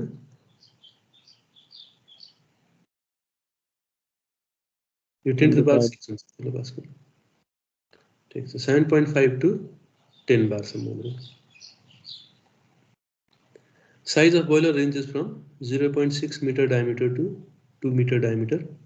यसको डायमिटर कुरा गर्दैछौँ हामीले। 0.6 मिटर डायमिटर भनेको लगभग कति हो, 2 फिट जति भयो हैन? अलमोस्ट अलिक कम 2 फिट भन्दा। र यो भनेको लगभग 6 फिट जति भयो। भनेपछि यसको डायमिटर त्यतिमा भ्यारी गर्छ। Height from 1.2 metre to 4 metre high. यो पुरै हाइट लिएको छौँ, यहाँसम्मको हामीले हाइट लिन्छौँ हैन, चिम्नी लायकको।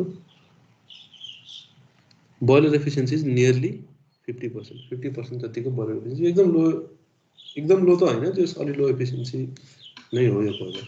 एकदमै लो त भन्न मिलेन, बोइलरको खासै धेरै एफिसिएन्सी पनि हुन्न, यो अलि लो एफिसिएन्सी बोइलर नै हो। यसको सबै कम्पोनेन्टहरूको बारेमा बुझ्यौँ हामीले, केही छ भने सोध्नु। यिनै कम्पोनेन्टहरू अगाडि पनि आउँछन् बोइलरमा, कुनैमा अब केही थप होला, तर लगभग यिनै कम्पोनेन्टहरू हुन्छ। बोइलरहरू यति सानो हुन्छन्? अब बोइलर ठुलै हुनुपर्छ भन्ने छैन नि त, हामीले प्रोडक्सन रेट हेर्दैछौँ। ठुल्ठुला पनि हुन्छन् हैन? 2 मिटर डायमिटर। 2 मिटर डायमिटर सानो बोइलर हुन्छ नि। तपाईँले बोइलर हेर्नु भएको छ कुनै? नै देखाएको छैन, तर त्यो पनि 2 मिटर मात्रै डायमिटर हुन्छ, थोरै जस्तो लाग्यो त्यो। 6 फिट जति भयो, 6 फिटको डायमिटर भनेको यो सानै बोइलर हो, त्यस्तो ठुलो बोइलर पनि होइन। साइज अफ द बोइलर नै भन्दै भ्याराइज भन्दै, म्याक्सिमम साइज पनि यही हो क्या? 2 मिटर डायमिटर यसको डायमिटर हो, हाम्रो सेलको डायमिटर। सानै बोइलर हो, 2500 केजी 2500 केजी पर आवर। 1 घण्टामा 2500 किलो स्टिम दिइरहेछ भने त कम नै हो नि। 2.5 टन। यसपछि आउँछ कचरेन बोइलर है। यो पनि vertical type of boiler, vertical axis छ सेलको। तर यसमा अर्को के छ, त्यो के अरे हाम्रो भर्टिकल बोइलर भन्दा के फरक छ भने मल्टी ट्युबुलर। यहाँ हेर्नु त, नम्बर अफ ट्युब्स मल्टिपल छन् यहाँ। अघिको बोइलरमा तपाईँहरूले के पुगेको छैन भनेर लाग्दै थियो होला भने, अहिले अब बिस्तारै हामी के गर्दैछौँ, त्यो कुराहरूलाई एड गर्दै गइरहेछौँ। भनेपछि त्यो हजुर कर्सर साइज अलि बढाउनु न। Cursor size? हजुर, यो खासमा पेन हो है, मैले यहाँ कोरेर देखाइरहेको छु, देखिरहेको छ नि कोरेको। अनि सुरुमा कहाँनिर जानुभयो भन्ने कुरा खासै ठ्याक्कै यहाँ बुझ्न रेटमा पाइयो। मैले बनाएको थिएँ, यहाँ यो मल्टिपल ट्युब्सहरू छन्, अथवा यहाँ एउटा गर्छ। अब कर्सर देखियो होइन, यो मल्टिपल ट्युब्सहरू छन्। अब यसको हामी कम्पोनेन्ट्सहरू हेरौँ है, यसको कन्स्ट्रक्सन हेरौँ। यो आउटर सेल है, यो सबै आउटर सेल भयो, यो आउटर सेल सिलिन्ड्रिकल सेपको तल ग्रेट छ।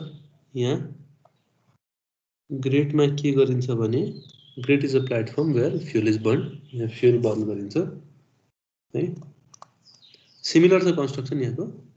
एसपिट यहाँ ठ्याक्क तल छ हैन। जति एस हुन्छ बर्न भएर त्यही यहाँ कस्छ। यसको के छ भनेदेखि फर्नेस अलि सानो छ, त्योभन्दा अलि भन्दा पनि अलि बढी नै सानो छ त्यो। यसको फर्नेस एरिया भनेको कम्बसन च्याम्बर यति हो, ठिक छ। अब यहाँबाट के गरिएको छ भने यता एउटा ओपनिङ निकालिएको छ। त्यो ओपनिङबाट यो प्यारलल मल्टिपल प्यारलल पाइप्सहरूको माध्यमले हट ग्यासेसलाई हामी के गर्छौं अर्को च्याम्बरमा पुर्याउँछौं। भनेपछि it passes through number of horizontal tubes. Fire tube boiler भएको हुनाले ट्युबभित्र फायर हुन्छ है।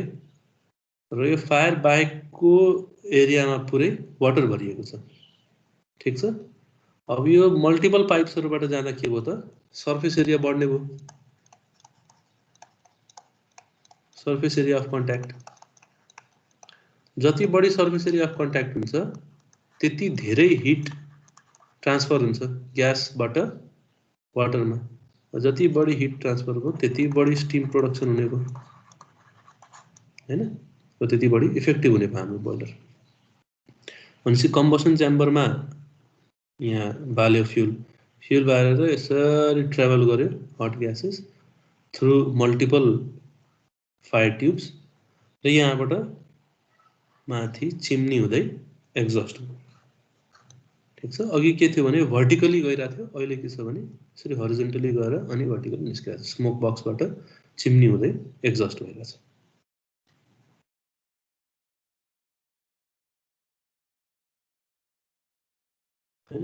वाटरलाई फिड गर्ने ब्लो अफ कक यहाँ देखिरहेको छ हामीले। अघिकोमा ब्लो अफ कक थिएन। ब्लो अफ कक के हुन्छ भनेदेखि लोएस्ट पाइन्छ अघि भन्दै थिएँ ब्लोइङ अफ अपरेसनको लागि। यो पानीमा भएको कन्टामिनेन्ट्स र मडहरू तल आएर सेटल डाउन हुन्छ। यो बेला बेलामा यो ब्लो अफ ककलाई ओपन गरेर त्यसलाई ड्रेन आउट गरिन्छ। त्यसपछि फ्लू पाइप, फ्लू ग्यासेस बग्ने पाइपलाई हामी फ्लू पाइप भन्छौँ, ठिक छ। त्यसपछि fire brick lining.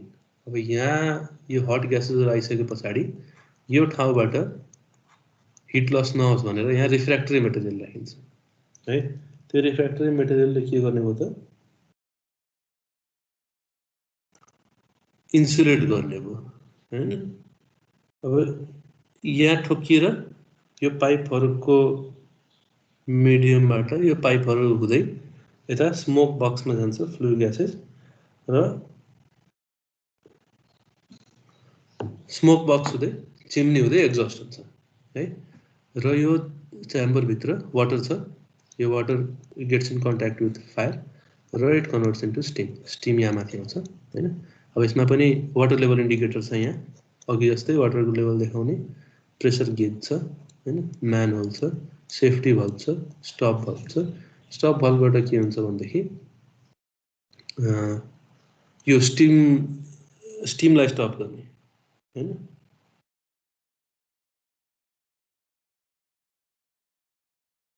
Stimuli stop गर्ने, चाहिएको प्रेसर छ भने ओपन गर्ने स्टप। एन्टी प्राइमिङ पाइप के काम होला भने कतिखेर के हुन्छ भनेदेखि स्टिमसँग थोरै वाटर पार्टिकल्सहरू पनि आएका हुन्छन्। त्यो वाटर पार्टिकल्सहरूलाई जान नदिने, स्टिमलाई मात्र जान दिने। यो प्राइमिङ कसरी गरिन्छ भन्ने कुरा अगाडि हामी हेर्छौँ। यस एन्टी प्राइमिङ पाइपले के गर्छ त कुनै वाटर पार्टिकल आएको छ भने त्यसले जान दिन्न, स्टिम मात्र जान्छ। एक्सटर्नल सेल्बो स्मोक बक्स है, एउटा स्मोक बक्स डोर यो बेला बेलामा खोलेर यता सफा गर्नलाई स्मोक बक्स डोर दिएको छ। फायर होल भनेको फ्युललाई बाल्नलाई। एस्पिट भयो, फ्युल चाहिँ फ्लू पाइप भयो, fire line, combustion chamber, level indicator. यसमा केही बाँकी रहेन है कम्पोनेन्ट। यो सबै कम्पोनेन्टको बारेमा हामीले थाहा पायौँ। हो यहाँ हेरौँ के लेखेको छ। It is a vertical type multi tubular boiler. Vertical type भनेर बुझ्यौँ, यसको एक्सिस भर्टिकल छ र मल्टी ट्युबुलर भनेको there are multiple number of tubes भनेपछि vertical multi tubular boiler. It came up as a modification over the simple vertical boiler. Simple vertical boiler नै थोरै modification गरेर बनाइएको boiler हो। हिटिङ सर्फेस म्याक्सिमाइज गर्न त्यसमा के थियो भन्दाखेरि दुईटा मोटो पाइपहरु थिए हैन। त्यसमा के थियो त हिटिङ सर्फेस त्यति बढी थिएन। त्यसमा के गर्यो ठुलठुलो पाइपहरुलाई रिप्लेस गरेर सानो डायमिटर भएको मल्टिपल नम्बर अफ पाइप राखियो जसले गर्दा सर्फेस एरिया बढ्यो। It consists of cylindrical shell हामीले हेर्यौं, डोम शेप टप, डोम शेपको टप यहाँ माथि हैन, where the space is provided for steam. यो ठाउँमा स्टिम आएर बस्छ डोम शेपमा। Fire box is also hemispherical form. यहाँ हेर्नु फायर बक्स पनि यस्तो हेमिस्फेरिकल छ, तल हेर्न सक्छौं। Fuel is burned on the grate and ash is collected from ash pit. यो अघि जस्तै हो। Flue gases flow from firebox to refractory material line combustion chamber. यहाँबाट बगेर यहाँ आयो, यहाँबाट यता गयो। यो हामीले अघि एक्सप्लेन गरिसकेको छ। यो कचरन बोइलर। अब यसमा हामीले केही बुझ्न सक्दैनौं हैन, यसको कटअवे भ्यू नै हेर्नुपर्छ। त्यही भएर मैले यस्तोबाट तपाईहरुलाई एक्सप्लेन गरेको। यसमा अब यो वाटर लेभल इन्डिकेटर हो, यो म्यान होल भयो हैन।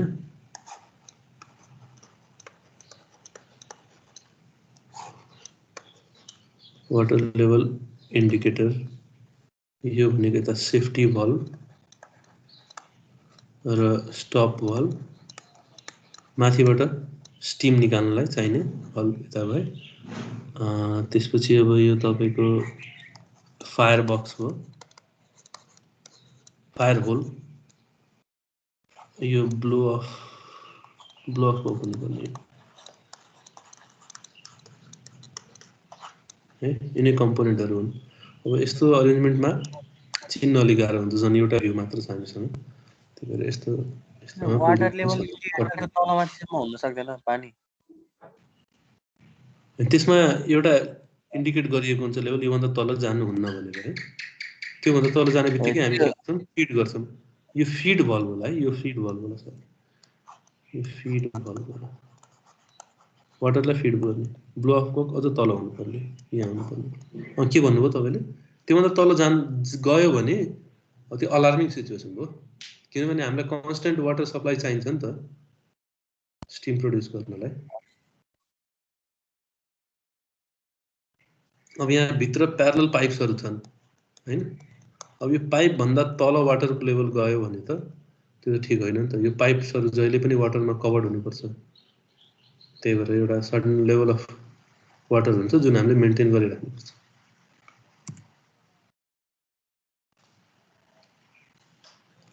After coming out of fire tubes, hot gases go into the smoke box. Smoke box मा गएर चिम्नीबाट निस्किन्छ।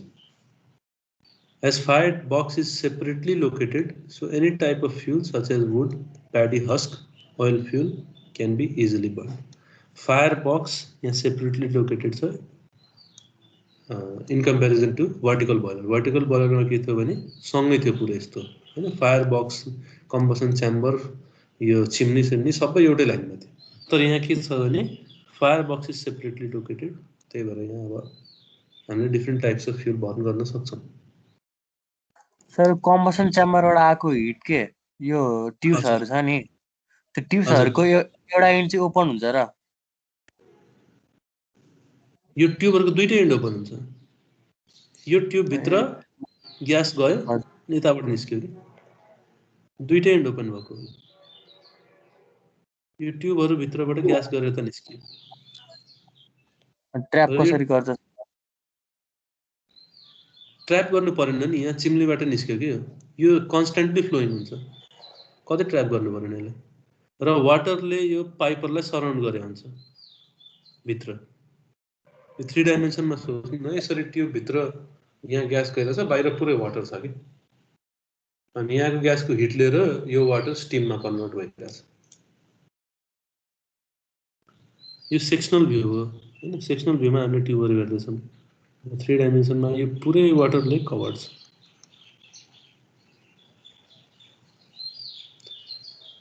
यसको प्रेसर 15 बार सम्म र generating capacity 4000 kilogram per hour. अघिको 2500 थियो, यसको 4000 किलोग्राम पर आवर छ। यसको पनि सेल डायमिटर 1 मिटर देखि 2 मिटर, हाइट त्योभन्दा बढी छ 3 metre to 6 metre height. Height vertical भन्दा बढी छ तर डायमिटर लगभग 13 इन्च। एफिसिएन्सी अलि बढ्यो, अघिको 50% थियो 70 to 75% को रेन्जमा बस्छ क्वाड्रन्ट बॉयलरको एफिसिएन्सी।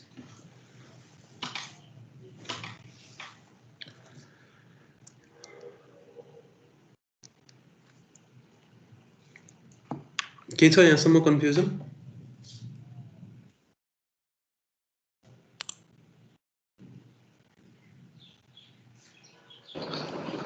सर कुन फ्याक्टरले गर्दा एफिसिएन्सी बढेको होला?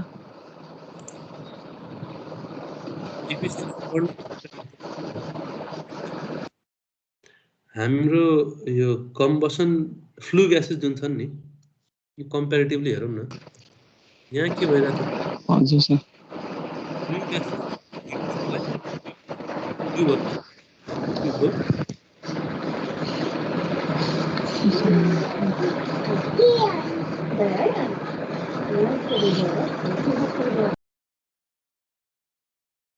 यो फ्लू ग्यासेसहरूको हिट लिनलाई हामीसँग दुईटा मात्र ट्युब थियो। के भइरहेको थियो भनेदेखि सर्फेस एरिया कम थियो, जसले गर्दा यो फ्लू ग्यासको पुरै हिट युज हुन सकेन कि यो हिट हाम्रो वेस्ट भइरहेको थियो।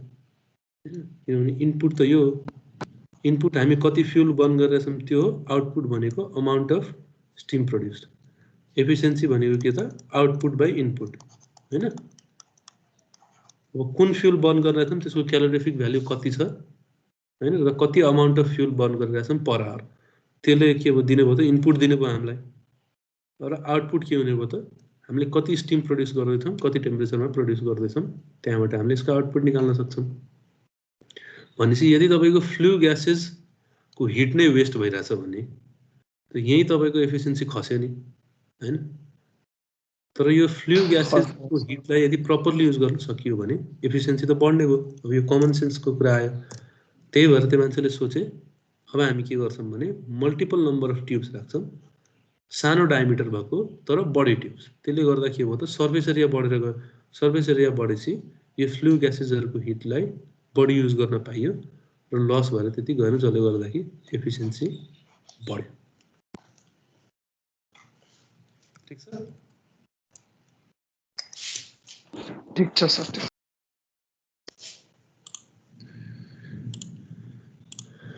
के छ सोध्नलाई? कसैलाई के कन्फ्युजन? तपाईले थर्मोडायनामिक्स फर्स्ट सेम पढ्नु भएको कि सेकेन्ड सेम? Second sem.